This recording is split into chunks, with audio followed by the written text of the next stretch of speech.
একটা প্রতিবেদন দেখাবো আপনাদের। পেহেলগামে যে হামলা এবং দেশের রাজনীতিতে বাড়ছে একতা। সব সুর আতঙ্কবাদের বিরুদ্ধে, সন্ত্রাসের বিরুদ্ধে কোনো আপোষ নয়। মোক্ষম জবাব দিক কেন্দ্র। মোদী সরকারের পাশে থেকে বার্তা বিরোধীদের। প্রধানমন্ত্রী, প্রতিরক্ষামন্ত্রী, স্বরাষ্ট্রমন্ত্রীর একের পর এক বৈঠক। সিন্ধু জলচুক্তি স্থগিত করে কূটনৈতিক চাপ বাড়াচ্ছে ভারত। এরপর কি? সার্জিক্যাল স্ট্রাইকের মতো বড় কিছু আশা করছে দেশবাসী। তাহলে বদলা নিতে কোন পথে হাঁটবে ভারত?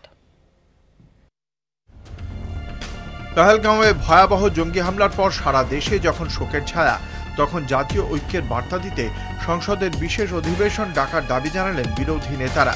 লোকসভার বিরোধী নেতা রাহুল গান্ধী এবং রাজ্যসভার বিরোধী নেতা ও কংগ্রেস সভাপতি মল্লিকার্জুন খাড়গে প্রধানমন্ত্রী নরেন্দ্র মোদীকে চিঠি লিখে সংসদের দুই কক্ষের বিশেষ অধিবেশন আহ্বানের অনুরোধ করেছেন। রাহুল গান্ধী তাঁর চিঠিতে লেখেন, এই ভয়ঙ্কর জঙ্গি হামলায় গোটা দেশ স্তব্ধ। এমন এক সময় যখন সন্ত্রাসবাদ মোকাবিলায় আমাদের ঐক্য দেখানো প্রয়োজন, তখন সংসদের উভয় কক্ষের একটি বিশেষ অধিবেশন জরুরি। দেশের প্রতিনিধিরা একত্রিত হয়ে যাতে ঐক্য এবং সন্ত্রাসবাদের বিরুদ্ধে দৃঢ় সংকল্প প্রকাশ করতে পারেন, তার জন্য এই অধিবেশন প্রয়োজন। মল্লিকার্জুন খাড়গেও তাঁর চিঠিতে বলেন, এই সংকটের মুহূর্তে আমরা সবাই একসঙ্গে লড়তে চাই। সংসদের বিশেষ অধিবেশন হবে আমাদের সম্মিলিত সংকল্পের প্রতীক। এটি দেখাবে ভারত একা নয়, একসঙ্গে আছে। সন্ত্রাসের বিরুদ্ধে ভারত একজোট। রাজস্থানের এক জনসভায় খাড়গে বিজেপি ও প্রধানমন্ত্রী মোদীকে কটাক্ষ করতেও ছাড়েননি। খাড়গে বলেন, যখন সবাই একসাথে লড়ার বার্তা দিচ্ছে, তখন প্রধানমন্ত্রী সর্বদলীয় বৈঠকে এড়িয়ে যাচ্ছেন। বিজেপি মানুষকে বিভক্ত করতে চায়, এক করতে নয়। আরজেডি সাংসদ মনোজ কে ঝাও প্রধানমন্ত্রীকে চিঠি লিখে একই অনুরোধ জানিয়েছেন। পেহেলগাঁও হামলা নিয়ে সংসদের একটি বিশেষ অধিবেশন ডাকা হোক। এমন পরিস্থিতিতে বিরোধী নেতাদের এই আহ্বান শুধু রাজনৈতিক নয়, একটি বৃহত্তর জাতীয় বার্তার বহিঃপ্রকাশ। এই আহ্বান মনে করিয়ে দেয়, জঙ্গি হামলা শুধু সরকারের নয়, দেশের ওপর আঘাত। তার জবাবও সম্মিলিতভাবেই দেওয়া উচিত। সরকার বিরোধীদের দাবিকে গুরুত্ব দিলে সংসদ একটি শক্তিশালী লড়াইয়ের মঞ্চে পরিণত হতে পারে। জাতিসংঘে পাকিস্তানকে কড়া ভাষায় ভর্ৎসনা করেছে ভারত। নিউ ইয়র্কে ভিকটিমস অফ টেরোরিজম অ্যাসোসিয়েশন নেটওয়ার্কের উদ্বোধনী অনুষ্ঠানে ভারতের ডেপুটি স্থায়ী প্রতিনিধি যোজনা প্যাটেল বলেন, ভারত দীর্ঘদিন ধরেই সীমান্ত পারের সন্ত্রাসের শিকার। পাকিস্তানের প্রতিরক্ষামন্ত্রী খোয়াজা আসিফের সন্ত্রাসবাদকে প্রশ্রয় ও অর্থ যোগানোর স্বীকারোক্তি গোটা বিশ্ব শুনেছে। এই খোলাখুলি স্বীকারোক্তি প্রমাণ করে পাকিস্তান এক বিপজ্জনক রাষ্ট্র, যারা সন্ত্রাসবাদকে আশ্রয় প্রশ্রয় দিয়ে গোটা অঞ্চলকে অস্থির করে তুলেছে। সম্প্রতি একটি টেলিভিশন সাক্ষাৎকারে খোয়াজা আসিফ বলেন, আমরা আমেরিকার হয়ে এই নোংরা কাজ গত 3 দশক ধরে করে আসছি। পশ্চিম এবং ব্রিটেনকেও সাহায্য করেছে। এই মন্তব্য ঘিরেই জাতিসংঘে পাকিস্তানের দ্বিচারিতা ও সন্ত্রাসবাদের প্রতি সহানুভূতির বিরুদ্ধে তীব্র প্রতিবাদ জানায় ভারত। যোজনা প্যাটেল আরও বলেন, পাকিস্তান আন্তর্জাতিক মঞ্চকে দুর্বল করে তার অপপ্রচার চালাতে চায় এবং ভারতের বিরুদ্ধে ভিত্তিহীন অভিযোগ তোলে। এই আচরণ আর মেনে নেওয়া যায় না। বিশ্বকে এবার চোখ খুলে দেখতে হবে। পাশাপাশি পেহেলগাঁও হামলার নিন্দা করেছে জাতিসংঘ নিরাপত্তা পরিষদও। বিবৃতিতে বলা হয়েছে, হামলার সংগঠক, অর্থ যোগানদাতা ও মদতদাতাদের দৃষ্টান্তমূলক শাস্তির আওতায় আনা হোক। সব মিলিয়ে দেশের ভেতর সব রাজনৈতিক দলের ঐক্যবদ্ধ হওয়ার ডাক ও দেশের বাইরে জাতিপুঞ্জে পাকিস্তানের মুখোশ খুলে দেওয়ার মতো পদক্ষেপ ভারতের বয়ানকে আরও স্পষ্ট করে দেয়।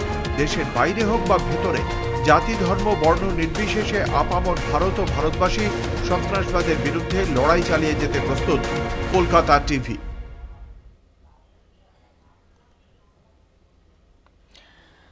আমার একটা প্রশ্ন থাকবে সবার কাছে। আমি প্রথমে সুভাষিসদার কাছে আসবো। এই যেটা কিছুক্ষণ আগেই বৈঠক থেকে বেরিয়ে এসেছে, যেটা সূত্রে খবর, যে সেনাবাহিনীকে ফ্রি হ্যান্ড দেওয়া হচ্ছে এবং তাদেরকে দায়িত্ব দেওয়া হচ্ছে তারা কিভাবে প্রত্যাঘাত করবে সেটা তাদের দায়িত্ব।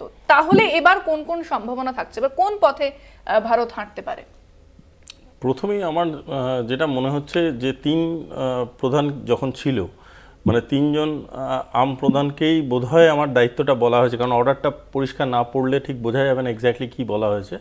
বাট আমার ধারণা হচ্ছে 3 জনকেই বলা হয়েছে। সেই ক্ষেত্রে আমি +1 স্টেটাসে নেভিকে রাখার চেষ্টা করব, কারণ নেভি যেই পসিবিলিটির মধ্যে আছে বা যে জোনগুলোয় আছে, যতটা আমরা সংবাদ মাধ্যমের থ্রুতে জানতে পারছি বা বুঝতে পারছি, সেই জোন থেকে যদি নেভি কোনো রকম হিট করার প্রচেষ্টা চালায়, সেটাকে কিন্তু রিটালিয়েট করতে পাকিস্তানের অবস্থা খারাপ হয়ে যাবে। কারণ পাকিস্তান এমন একটা ডাইমেনশনের মধ্যে অবস্থিত যেখানে কিন্তু ভুলে গেলে চলবে না, বালুচিস্তানের মতো ইন্টারনাল ওয়ার অলরেডি চলছে, there in the state of a conflict. দ্বিতীয় জিনিস একটা ঘটছে, আফগানিস্তানের তরফ থেকেও কিন্তু ডিস্টারবেন্স চলছে। সেখানে যদি ওয়াটার সাইড থেকে কোনো রকম অ্যাটাক স্টার্ট হয় বা ওয়াটার সাইড থেকে কোনো একটা রেসপন্স হয়, সেটা কিন্তু পাকিস্তানের পক্ষে খুব ডিফিকাল্ট রিটালিয়েট করা। আমি আবারও বলছি, কনভেনশনাল ওয়ার হবে বলে আমার মনে হয় না। আমার একবারের জন্যও মনে হচ্ছে না যে এটা এমন কোনো একটা ওয়ার হবে যেটাকে আমরা ওয়ার বলতে যা বুঝি ইন গোদা বাংলায়, মানে গোদা ভাষায় আর কি, সেটা সেরকম কিছু নয়। But it will be a very very strategic hit. এই যে স্ট্র্যাটেজিক হিটটা যখন আমি কথাটা বলছি, তখন মাল্টি ডাইমেনশনাল হিট, কালকেই তোমার সাথে আমি বলেছিলাম, যেখানে একটা ইকোনমিক হিটটা করার সব থেকে প্রয়োজনীয় সেই জিনিসটা করবে, তার সাথে সামরিক বাহিনী যেই যেই জায়গাগুলো হিট করার চেষ্টা করবে, তাতে আমি +1 স্ট্যাটাসে নেভিকে রাখছি।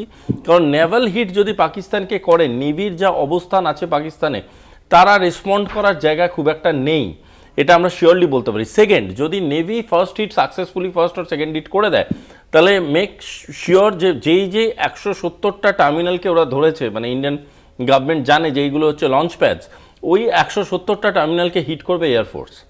যেই মুহূর্তে হিট করবে এয়ারফোর্স, তখন মানে আমাদের মিলিটারি হয়তো কোথাও গিয়ে কিছু অপারেশন করলেও করতে পারে, সেটা এখানে বসে বলাটা খুব ডিফিকাল্ট। বাট আমি বলবো +1 স্ট্যাটাসে, আমি আবারও বলছি, নেভি যদি তারপরে কেউ হিট করার সব থেকে সম্ভাবনা থাকে, সেটা এয়ারফোর্স আর আর্মি। একই প্রশ্ন মৈনাকদার কাছে, কিছু সম্ভাবনার কথা সুভাষিস দা বললেন। দেখুন, মিলিটারি অপশনের যে সম্ভাবনাটা আলোচনা করা হচ্ছে, আমার যেটা মনে হচ্ছে এই মুহূর্তে পাকিস্তানও কিন্তু তাদের সমস্ত আর্মি, নেভি, এয়ারফোর্স তারা কিন্তু হাই অ্যালার্টে রয়েছে। কাজেই একটা ওরকম সার্জিক্যাল স্ট্রাইক সেটা যদি ভবিষ্যতে কখনো হয়, সেটা এক্ষুনি হওয়ার খুব সম্ভাবনা আছে বলে আমার মনে হয় না। দ্বিতীয়ত, আমরা যেন অ্যাজ এ মিলিটারি ফোর্স পাকিস্তানকে আন্ডার এস্টিমেট না করি। পাকিস্তান আমাদের থেকে অর্থনীতি বা প্রযুক্তি ইত্যাদিতে আমাদের থেকে বহু যোজন পিছিয়ে, এটা কোনো ভুল নেই। কিন্তু একটা জায়গাতে ওরা ইনভেস্ট করেছে, বিদেশ থেকে সহায়তা পেয়েছে, প্রযুক্তি পেয়েছে, ওটা হচ্ছে ওদের আর্মি, বিশেষ করে ওদের এয়ারফোর্স। খুব খারাপ জায়গাতে কিন্তু তারা নেই। মানে আমরা যে ওদের ফুল প্রিপেয়ারনেস থাকা অবস্থায় আমরা কিছু করতে পারবো এখনই গিয়ে, সবসময় তা না। যেটা বেটার অপশন বলা হচ্ছিল, যে একদিকে ওরা বালুচিস্তান নিয়ে ব্যতিব্যস্ত, অন্যদিকে গতকাল ওয়াজিরিস্তানে বিশাল বড় ব্লাস্ট হয়ে গেছে, সেখানে তালিবানদেরকে দিয়ে আফগানিস্তানের থেকে তারা প্রেসারাইজ করছে। আমরা এই ফাটল গুলোকে ব্যবহার করতে পারি ওদের সরকারের উপরে অনেক বেশি চাপটা সৃষ্টি করার জন্য। একেবারে একেবারে। আমি একই প্রশ্ন, নম্রতাদি, খুব সংক্ষেপে, আমাদের কাছে সময় অনেক কম। ডেফিনেটলি আমরা একটা চাপ সৃষ্টি করতে পারি। সেই চাপ সৃষ্টিটা সব থেকে আগে বলবো, যদি আমরা ইকোনমিক্যালি করি, যদি ইকোনমিক্যালি দিকে যদি হ্যাম্পার করি, তাহলে অনেকটাই আমরা পাকিস্তানকে দমাতে পারবো। তার সঙ্গে সঙ্গে যেটা আমাদের কো প্যানেলিস্ট বললো, এয়ার বা মিলিটারি স্ট্রাইক, কেন আমাদের এইটাও বুঝতে হবে, আমাদের ভারতীয় যে শক্তি আছে, সেনাবাহিনী বা নেভির বলুন, সেটা 9 টাইমস বেশি পাকিস্তান থেকে। তো সেই দিক থেকে আমি ইমিডিয়েট ওয়ারে কামনাও করব না, সেটা মনে হয় না হবে, কেন ওয়ার হলে দুদিক থেকেই সেটা ক্ষতি হবে, কম বেশি সেটা ব্যাপার আলাদা। কিন্তু ডেফিনেটলি আমাদের একটা ওয়ে আউট বার করতে হবে, যেটা থেকে আমরা এই জিনিসটা পিসফুলি এটা আমরা সলিউশন পেতে পারি। আমারও যেটা মনে হয় যে কূটনৈতিক এবং অর্থনৈতিকভাবে পাকিস্তানের উপরে আমরা চাপ সৃষ্টি করব, কিন্তু অবশ্য করেই দু দেশের সাধারণ মানুষ যারা সন্ত্রাসবাদ দুদেশেই দমন করতে চাইছে, সেই সাধারণ মানুষের কথা মাথায় রেখেই এই চাপ দেওয়া উচিত। এবং অবশ্যই কামনা করব না যাতে যুদ্ধ হয় বা যুদ্ধের মতো খেলা প্রস্তুত হয়, যাতে সাধারণ মানুষ হত্যালীলা আরও দেখে এবং তার মধ্যে ভয়ের ত্রাসের সৃষ্টি হয়। কিন্তু একটা চাপ, কূটনৈতিক এবং অর্থনৈতিক, এই চাপ থাকুক দুই দেশের সাধারণ মানুষকে এর বাইরে রেখে। একেবারে। এবং আমরাও সেদিকে আমাদের নজর থাকবে যে প্রত্যাঘাত কিভাবে হয়, এবং গোটা দেশের মানুষ আমরা প্রত্যেকে ঐক্যবদ্ধ হচ্ছি এই সন্ত্রাসবাদের বিরুদ্ধে, আমরা দাঁড়াচ্ছি, রুখে দাঁড়াচ্ছি। একদিকে যেরকম কাশ্মীরের মানুষ প্রতিবাদ জানাচ্ছে, গোটা দেশের মানুষ কিন্তু প্রতিবাদ জানাচ্ছে। আগামী দিনে কি হয় সেদিকে অবশ্যই আমাদের নজর থাকবে। তবে আজকের আলোচনা আমরা এখানেই শেষ করছি। যারা আমাদের সঙ্গে ছিলেন প্রত্যেককে ধন্যবাদ জানাবো স্টুডিওতে। আজকের আলোচনা এখানেই শেষ করছি। বাংলা বলছে আজ এখানেই শেষ করছি। দেখতে থাকুন কলকাতা টিভি, রাত ৩, ৭ দিন।